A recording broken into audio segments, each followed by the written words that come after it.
Welcome to Zonie Living. I'm Bonnie Stevens. A Flagstaff medical device startup, Corvention, just made heart history.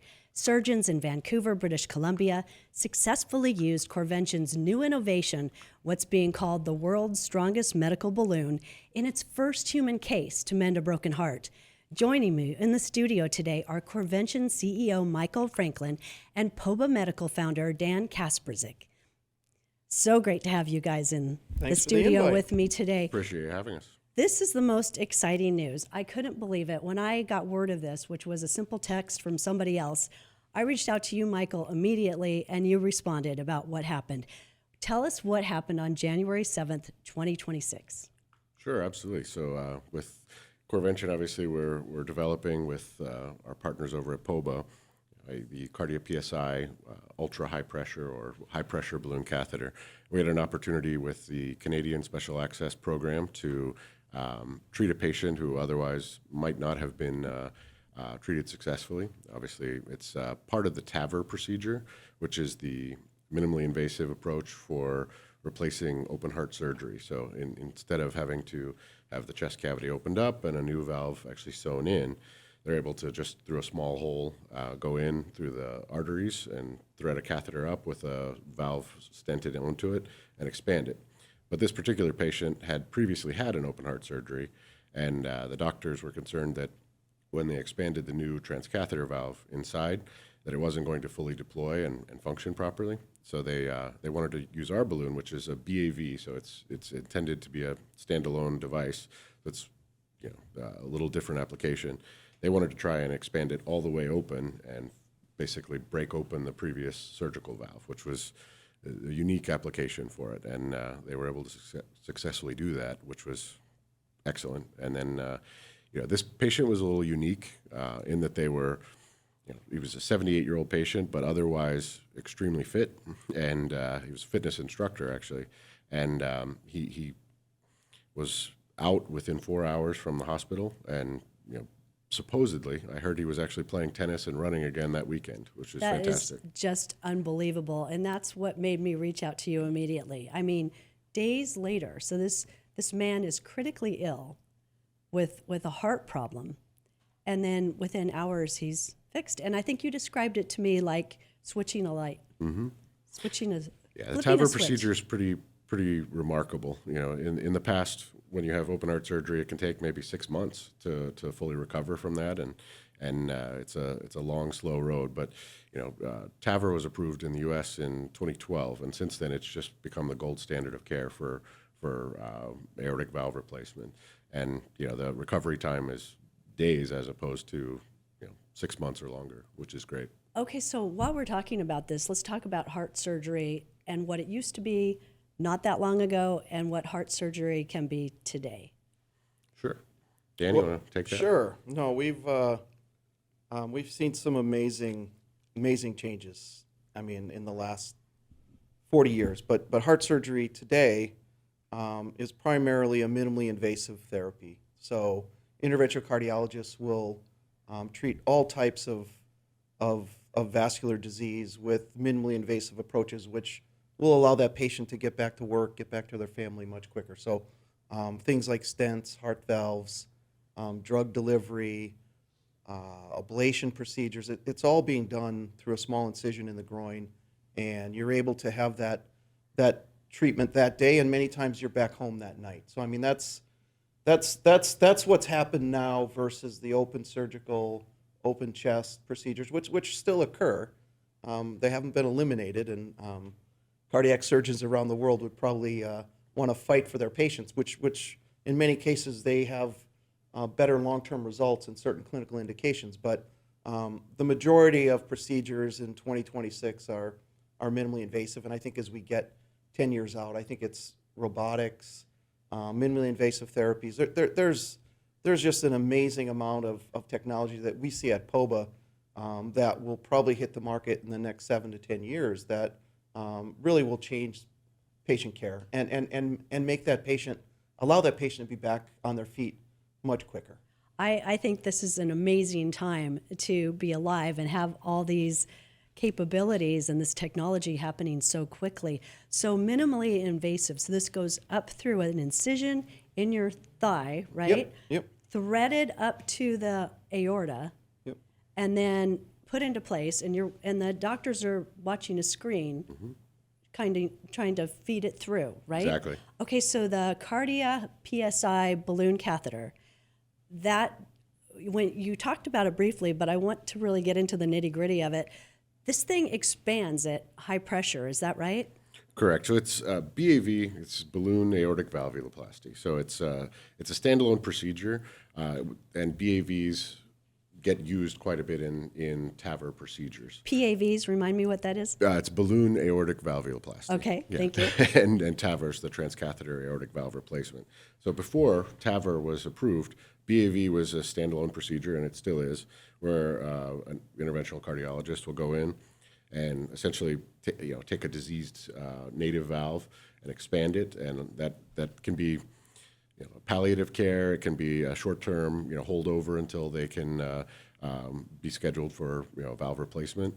And like I said, those balloons also get used quite a bit in pre-dilatation for making it easier to cross the native valve with a new transcatheter valve, or in some cases it's off-label for a BAV, but they get used for post-dilatation, which is when you expand after you've implanted the new one.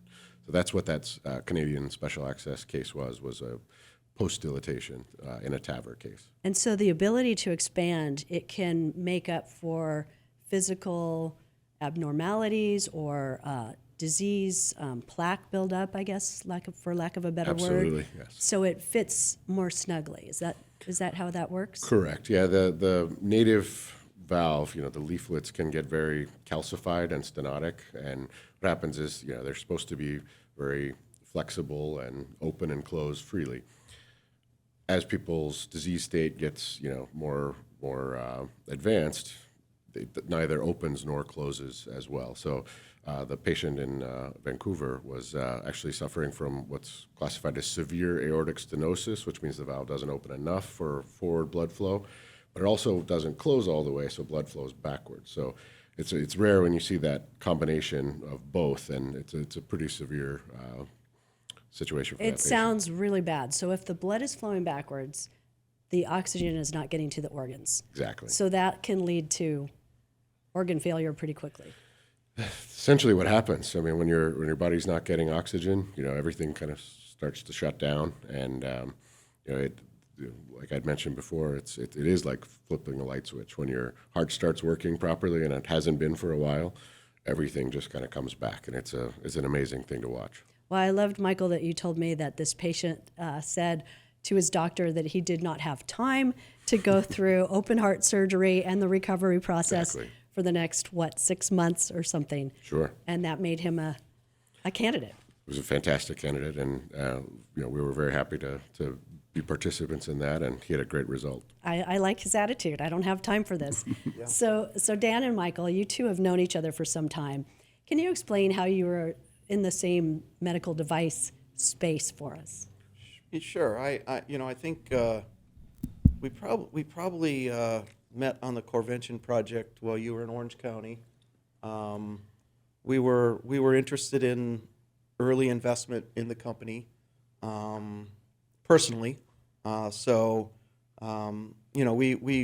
had conversations about the technology. We believe the technology.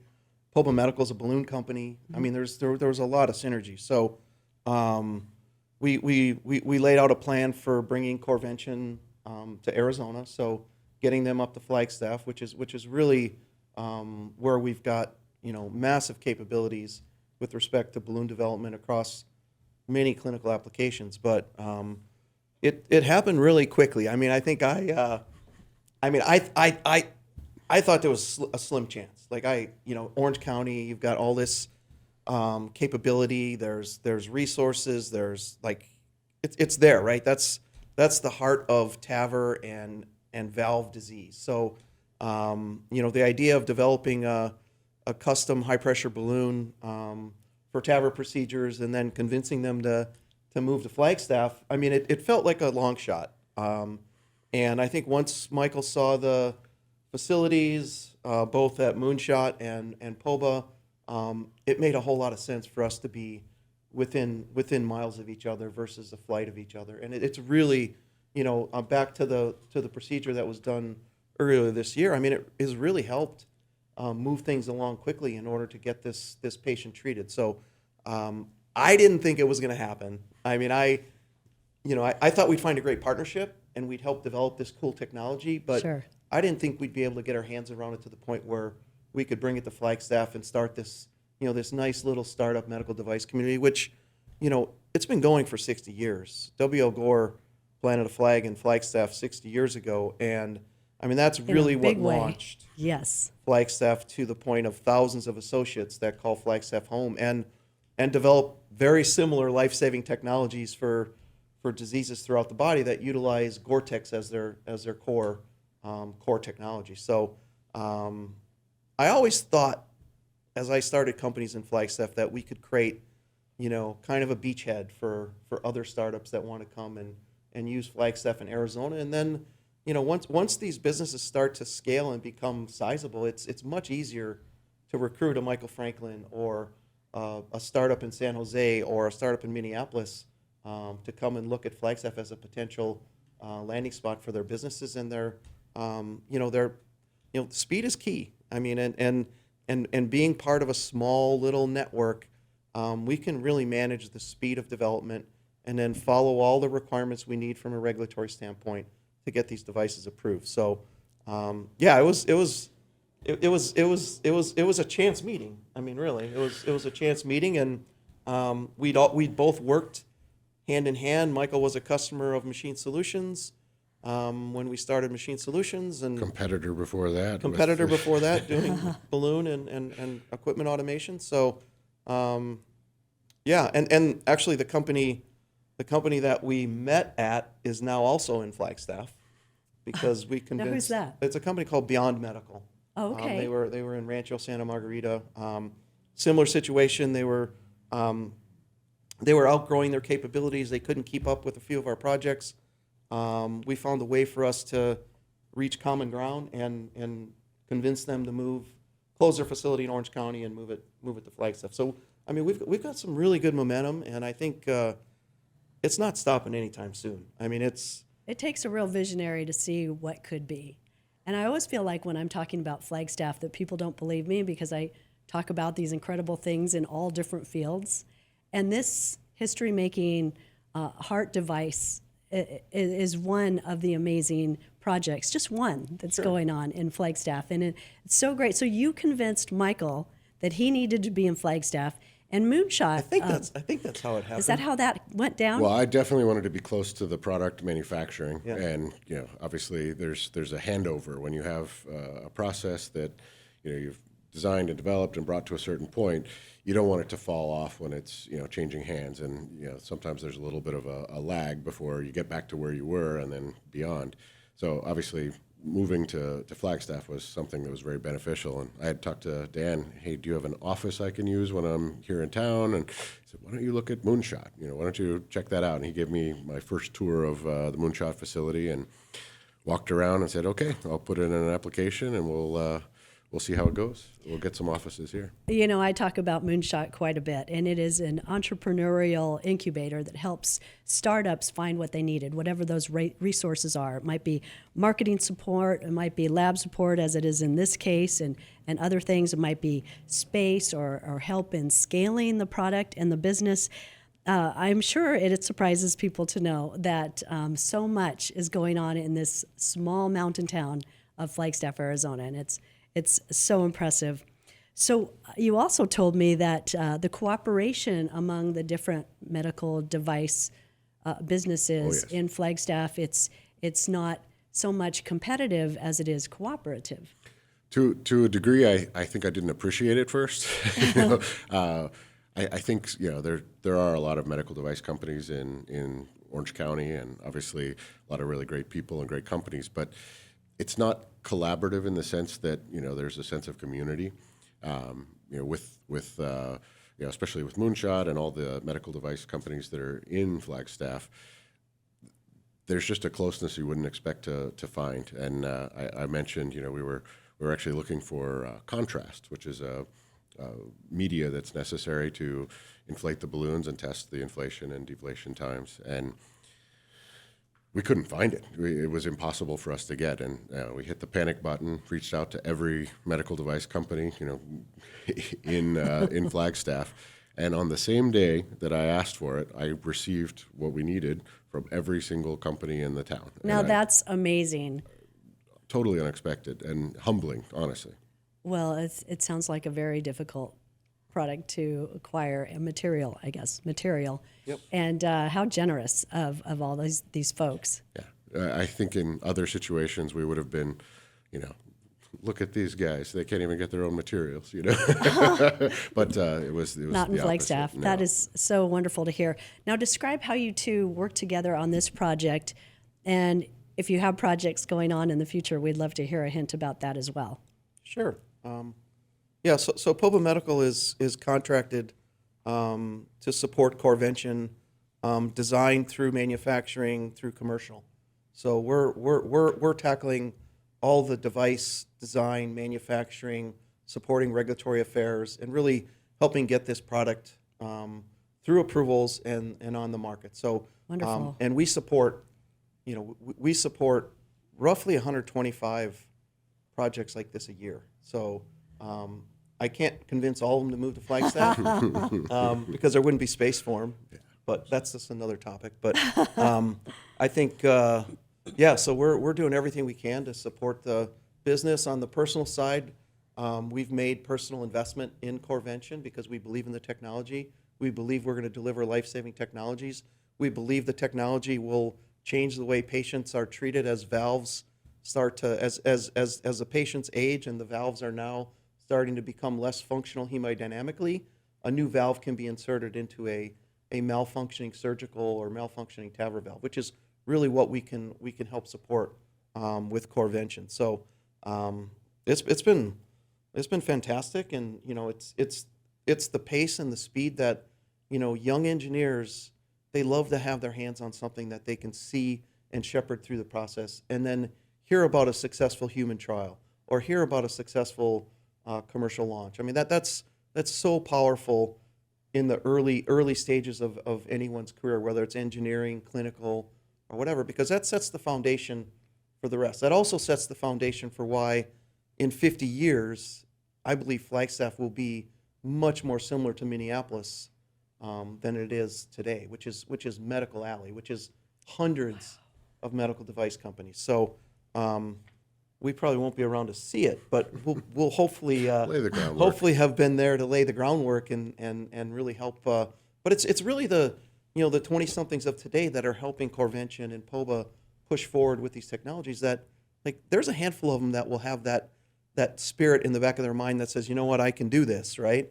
And it may have nothing to do with balloons, but it might be some other medical device therapy that, if they're rooted in Flagstaff, they're not going to jump to Minneapolis or Orange County or San Jose. They're they want to be in Flagstaff for all the same reasons that Michael mentioned with respect to the support that you can get. And it really is, it's uncommon anywhere in the world that you can get that sort of phone call level support to solve a major issue. And I think it goes all the way back to the reasons the Gore family chose Flagstaff to start their medical device company. And the story driving through Flagstaff on Route 66 and seeing this beautiful mountain town and saying that's where we're going to start. Sure. That's truly how it came to be. But I think that collaborative quality of life, it fosters innovation, but it also fosters teamwork.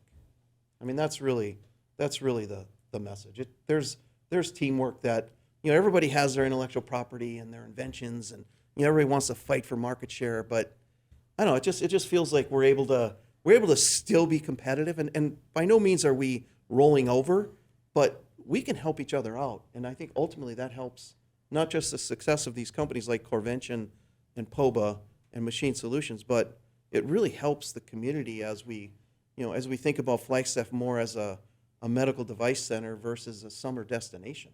Yeah, that's incredible. I just love that. Not to mention, not to miss that we also have NAU engineers, an engineering department over there. Lots of young talent, rising and wanting to rise in something innovative. I And mean, both of us Our head of engineering. both of us have benefited from the NAU mechanical engineering program, and just the quality and the readiness of these engineers to hit the ground running. They're not as book smart as they are hands-on smart, and that's not a bad thing. I mean, that's kind of an engineer thing, isn't it? Yeah. You know, you'd rather just go put your hands on it. Yeah, exactly. And I think that's how I view the program at NEU. It's hands-on engineering ready for work on day one. I mean, that's a beautiful thing. That's uncommon. Yes. Yeah. Oh, love it. Well, Popa and Corvention together completed the entire process of this new product. And from raw materials to finished medical product in Flagstaff. Now, that's a big deal, right? And that's a first for Popa Medical as well? That's a first for Popa Medical as well. Yep. I just wanted to brag. Yeah, yeah. I think that's amazing. Yeah, it's been a quick, but it's been very, very rewarding. I mean, it's been fun to see it take shape and be part of it and hear about patients being successfully treated, and like that's really why we all come to work. It's it's fun to build a company. It's fun to have smart engineers and scientists that can accomplish their goals every single day. But at the end of the day, there's a patient at every single one of these projects, and a lot of times that gets you lose that in the battle of the day, right? Because you're trying to get a validation done, you're trying to get a bench test done, but like these are therapies in some cases that won't even see patients for 5 to 7 years in some of the projects that we work on. Wow. So you're really seeing stuff at an early state that will eventually impact patients in such a positive way that it just makes showing up for work easy. Well, that's just a huge commitment, knowing that you won't see the reward for years to come. Yeah. That's incredible. I think it was 2025 really was just kind of our year of execution, and obviously, making a regulatory submission's it's like a big family meal. Everything has to come out perfectly cooked and all at the same time. So it was hectic, but I think very productive. That's So a good analogy. Great year for us. Yeah, Wonderful. No, 2025 was pretty much head down, roll up the sleeves, make the mistakes that you're going to make, and then recover from them. I mean, it's like when you're ready to go into that patient, everything is like you it's ready, and you've documented and tested that it's ready. So that's the piece that I think on a daily basis you lose sight of until you hear stories like this, right? Where the patient's now treated, they're playing tennis, they're Running. back on their feet, they've got a brand new valve that's going to last them probably 20 years if it needs to. So yeah, it's pretty cool. Wow, that is amazing. Well, I also know that the the U.S. Food and Drug Administration has the product now. Hence, the surgery was in Canada, not in the United States. So we're awaiting approval from the FDA so that it can be used in the United States. And I'm wondering, are there patients that know about this, heart patients that are sort of lined up, ready to have this procedure? I'm not sure about the patient side, but we have gotten a couple honorable mentions in a few conferences because there's physicians that we reached out to for feedback and are aware of our device, and they have commented that our device would be particularly good in certain situations. As far as approval, the FDA actually doesn't approve anything; they just clear it.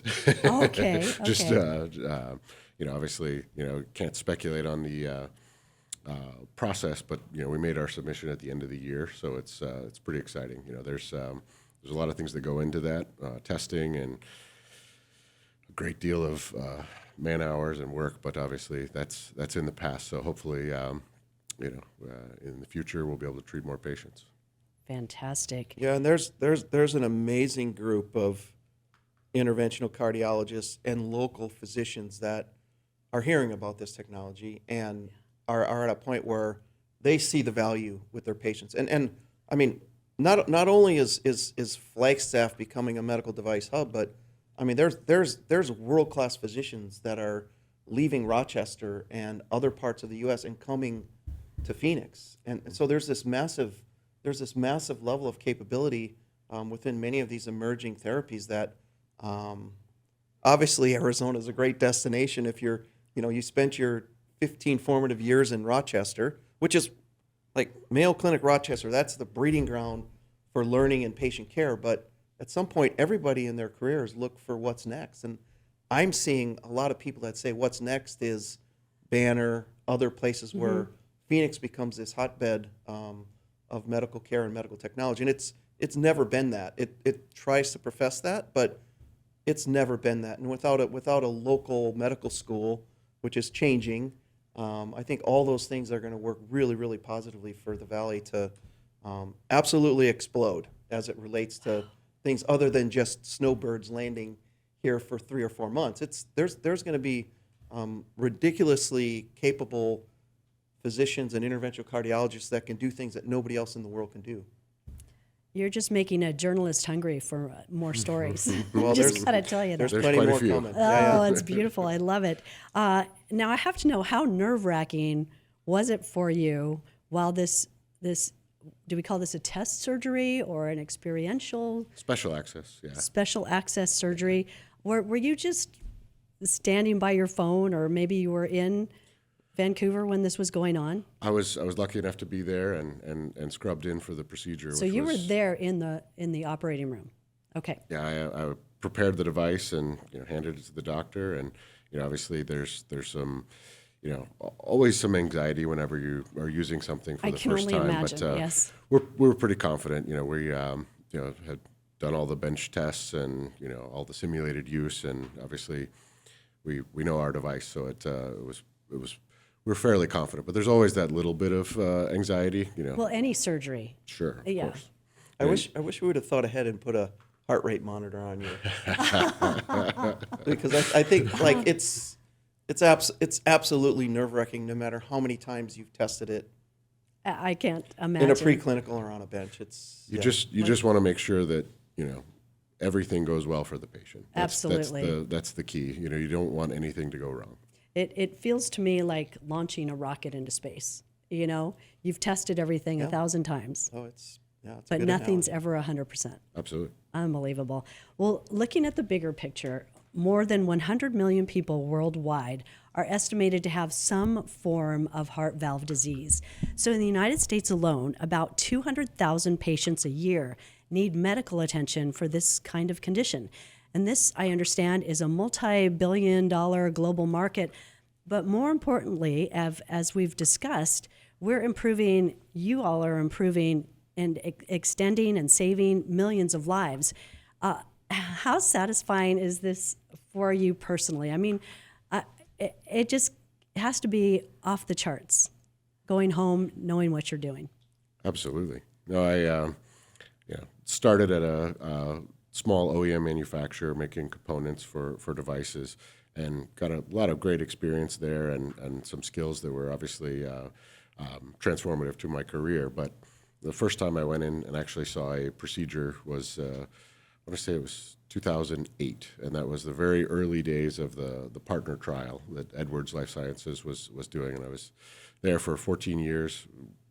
Fantastic opportunity, but seeing a case in person just changed everything. You see the patient and the family before the procedure, and it's experimental. Everyone's really nervous, and then 45 minutes later, the patient's feeling great, and the family's just overjoyed, and it's something that really changed the trajectory of my career as well, because you kind of say, holy cow, this is something special. So it takes the work out of it and makes it into a career and a life focus, right? There's nothing other than my kids that I take more pride in than seeing products that I had some little hand in that are on the shelf and are actually treating patients. So it's extremely rewarding. You gave me a great line when we were talking earlier about getting grandparents back to holding their grandkids, being on vacation, enjoying retirement, and you hand this to them, and these patients must be so overjoyed. Well, the doctors hand it to them. We just give them the tools, Well, right? okay, as a team. Yeah. No, absolutely. No, it's just being a part of something like this. Like I said, it's life-changing.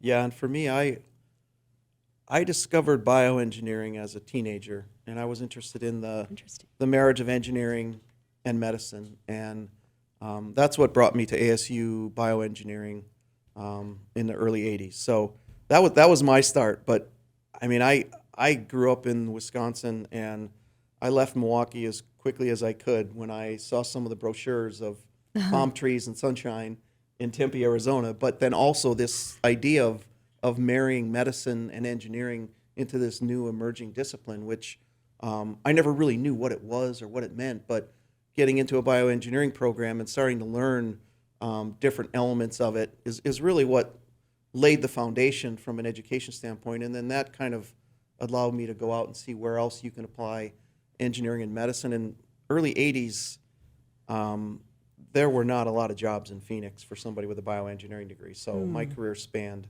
across the U.S., but fortunately it got me back to Arizona at one point. But yeah, it was the ASU bioengineering program. Dr. Vince Pizzicconi, who's I think he's still there, putting out students every year. Wow. And I think now with a focus on a medical school here in town, I think it's gonna explode, and I think it's gonna continue to draw students from all over the world to come in and study bioengineering, and then that impact it has on stuff like what Michael and I are doing with respect to balloons and TAVR and heart valves and all these new emerging therapies, really, which is what has to keep you on your toes, but it also it's incredibly stimulating. Exciting Yeah. times ahead. Yeah. Michael Franklin, CEO of Corvention, Dan Kasprzak, founder of many things, but also Popa Medical. I want to thank you two so much for sharing this innovation and all the things to come and for your time today. So thank you for being with us on Zonie Living. Happy to do it. Yep. Thanks for Thank you. having us, Bonnie. Awesome. You might recall when singer-songwriter Barry Gibb topped the record charts in 1971, asking the lyrical question, how do you mend a broken heart? Well, as you just heard, more than 50 years later, inside a lab at Moonshot in Flagstaff, a team of engineers, physicians, and entrepreneurs is delivering a powerful modern answer, one that inflates with precision, restores blood flow, and sends a 78-year-old heart patient back to the tennis courts in just a matter of days. This is Zonie Living. I'm Bonnie Stevens.